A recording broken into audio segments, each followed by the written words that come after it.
जय हिंद। स्वागत है आपका गुप्ता एग्जाम यूट्यूब चैनल पे। आज क्लास में हम देखेंगे बीपीएससी तैयारी 4 के इतिहास और भूगोल के ऑनलाइनर तथ्य को। गिलगमेश महाकाव्य मूलतः बराह पट्टिका पर लिखा गया था। गिलगमेश महाकाव्य मेसोपोटामिया के उरुक शहर के राजा गिलगमेश के बारे में लिखा गया है। यह दूसरी शताब्दी ईसा पूर्व के अंत में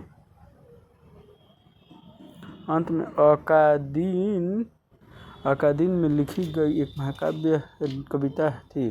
गिलगमेश महाकाव्य को संसार का सबसे प्राचीन वीर काव्य होने के अलावा मानव जाति का प्रथम पुस्तक माना जाता है। गिलगेमिस के उरुक नगर पर अनेक वर्षों तक शासन किया था। वह मेसोपोटामिया की सभ्यता का बेहद प्रसिद्ध राजा था। जो गिलगेमिस है वह मेसोपोटामिया का राजा था। The spirit of the law नामक प्रसिद्ध पुस्तक मॉन्टेग्यू द्वारा लिखा गया था। मॉन्टेग्यू चेम्सफोर्ड ने the spirit of the law नामक पुस्तक लिखी। रोमियो एंड जूलियट के लेखक शेक्सपियर हैं। वो राइट्स ऑफ मैन के लेखक टॉमस पेन हैं। सोशल कॉन्ट्रैक्ट के लेखक रूसो हैं। लेटर्स ऑन इंग्लिश के लेखक वॉल्टेयर हैं। डास कैपिटल के लेखक कार्ल मार्क्स हैं। 14 से 16वीं शताब्दी चरण को पुनर्जागरण काल कहा जाता है। यूरोप में पुनर्जागरण काल 14 से 16वीं शताब्दी में हुआ।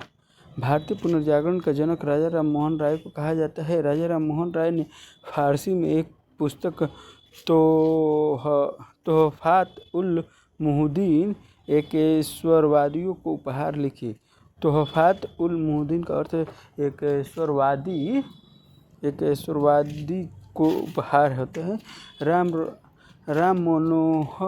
मोहन राय यानी राजा राम मोहन राय ने मूर्ति पूजा, जाति प्रथा तथा धार्मिक आडंबरों का विरोध किया।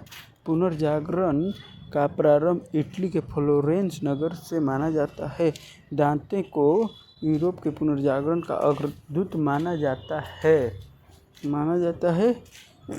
पेट्रार्क को मानववाद का संस्थापक माना जाता है। आधुनिक यूरोप का महान राजनीतिक चिंतक मैकियावेली को माना जाता है।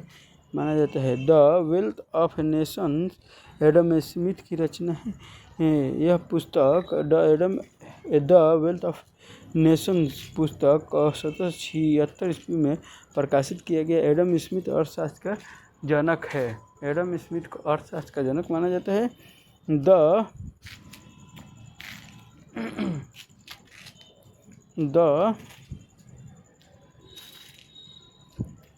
World as I see it Albert के लेखक अल्बर्ट आइंस्टीन हैं। एयरपोर्ट के लेखक आर्थर हेले हैं।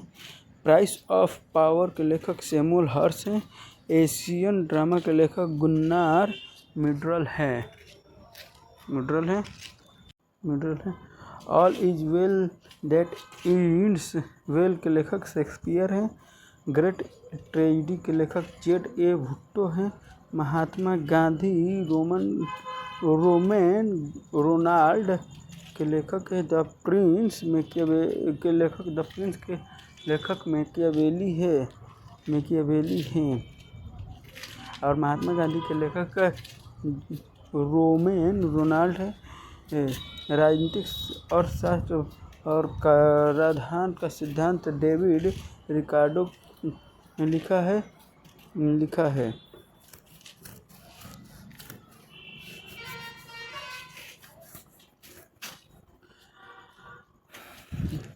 अप्रैल थीसिस लेनिन से संबंधित है। 16 अप्रैल 1917 ईस्वी को लेनिन ने रूस में क्रांतिकारी योजना प्रकाशित की जो अप्रैल थीसिस के नाम से जानी जाती है। इसके तहत लेनिन ने कहा कि युद्ध युद्ध समाप्त किया जाए, सारी जमीन किसानों के हवाले किया जाए और बैंकों का राष्ट्रीयकरण किया जाए। इन तीनों मांगों को लेकर लेनिन की अप्रैल थीसिस के नाम से जाना जाता है। 16 अक्टूबर 1917 को लेनिन ने पेट्रोग्राद सोवियत और बोल्शेविक पार्टी को सत्ता पर कब्जा करने हेतु राजी कर लिया। 7 नवंबर 1917 को हुई बोल्शेविक क्रांति का नेता लेनिन था। लेनिन ने चेका का संगठन किया था। बोल्शेविक क्रांति के द्वारा विश्व के प्रथम बार राजा को हटाकर जार शासक द्वितीय निकोलस से मजदूर शासन प्रारंभ हुआ था। लेनिन को रूस का गांधी कहा जाता है। रुडयार्ड किपलिंग ने कहा कि यह श्वेत मनुष्य का कर्तव्य था कि अशिक्षित देशों को शिक्षित बनाए। रुडयार्ड किपलिंग ने व्हाइट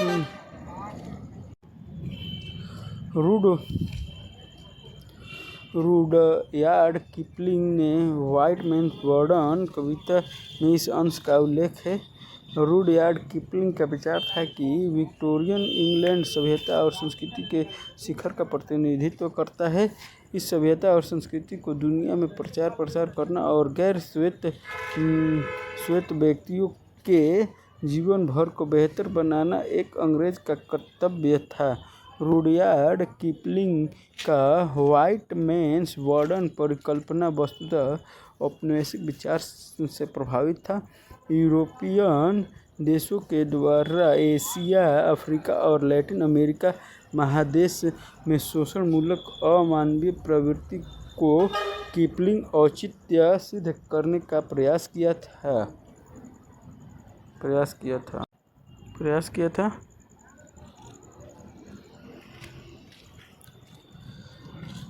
पेरिस के शांति सम्मेलन 1919 में फ्रांस का नेतृत्व क्लेमेंसो ने किया था। प्रथम विश्व युद्ध 1914 से 1918 के बीच हुआ।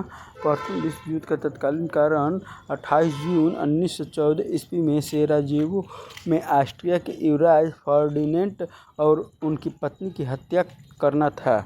28 जून 1914 को प्रथम विश्व युद्ध की शुरुआत हुआ। प्रथम विश्व युद्ध के समापन दर पेरिस में शांति सम्मेलन का आयोजन किया गया था। पेरिस शांति सम्मेलन में ब्रिटेन का नेतृत्व लॉर्ड जॉर्ज ने किया था। इस सम्मेलन में इटली का नेतृत्व वी.ई. आयरलैंडो ने किया था। पेरिस में शांति सम्मेलन में अमेरिका का नेतृत्व विल्सन वुडरो ने किया था। इस शांति सम्मेलन में 28 जून 1919 को वर्साय की संधि बहुत ही घातक सिद्ध हुई। द्वितीय विश्व युद्ध का मूल कारण वर्साय की संधि को माना जाता है। 4 जुलाई 1776 को अमेरिकी इतिहास में महत्वपूर्ण माना जाता है क्योंकि इस तिथि को अमेरिका की स्वतंत्रता घोषित की गई थी। 4 जुलाई 1776 को अमेरिका की स्वतंत्रता दिवस मनाया जाता है।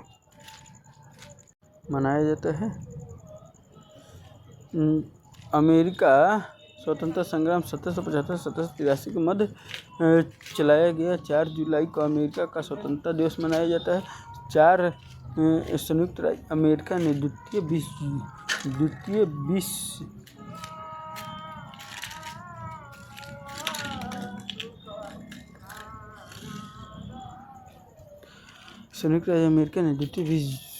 द्वितीय महाद्वीपीय कांग्रेस की बैठक में 4 जुलाई 1776 को United kingdom of great Britain से अपनी स्वतंत्रता की घोषणा की। अमेरिका के 13 उपनिवेशन पर ब्रिटेन का अधिकार था। यूनाइटेड किंगडम ने 1783 ईस्वी में पेरिस संधि पर हस्ताक्षर करके अमेरिकी स्वतंत्रता को आधिकारिक रूप से मान्यता दी। अमेरिका के स्वतंत्रता संग्राम में फ्रांस के लफायते के नेतृत्व में फ्रांसीसी सेना ने ब्रिटेन के विरुद्ध सहयोग दिया था। द्वितीय विश्व युद्ध के बाद अमेरिका के अंतर्गत प्रजातांत्रिक नेतृत्व और रूस के अंतर्गत साम्यवादी ब्लॉक अस्तित्व में आए। पश्चिमी गुट का नेतृत्व संयुक्त राज्य अमेरिका करता था। यह गुट लोकतांत्रिक राजनीतिक प्रणाली, पूंजीवादी अर्थव्यवस्था और उदार विचारधारा का समर्थन करता था। पूर्वी गुट का नेतृत्व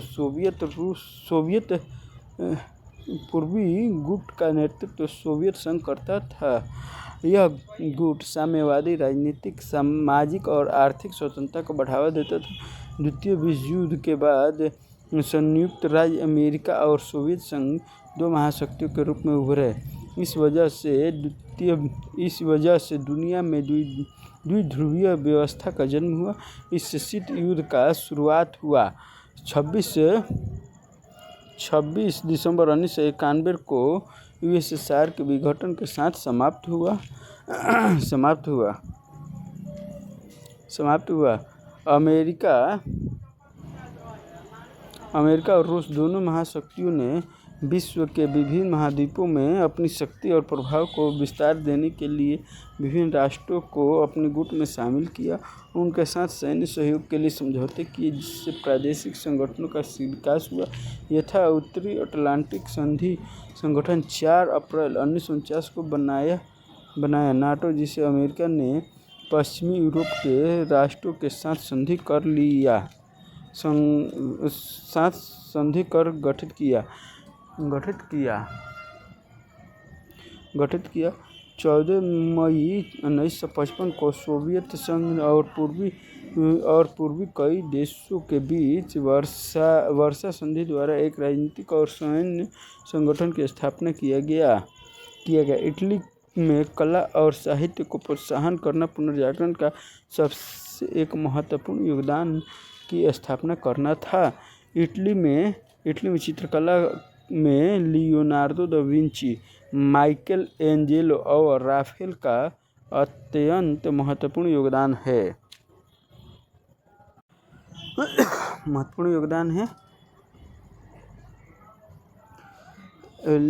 लियोनार्दो दा विंची ने द लास्ट सपर और मोनालिसा जैसे चित्रों का निर्माण किया। माइकल एंजेलो ने द लास्ट जजमेंट और द फॉल ऑफ मैन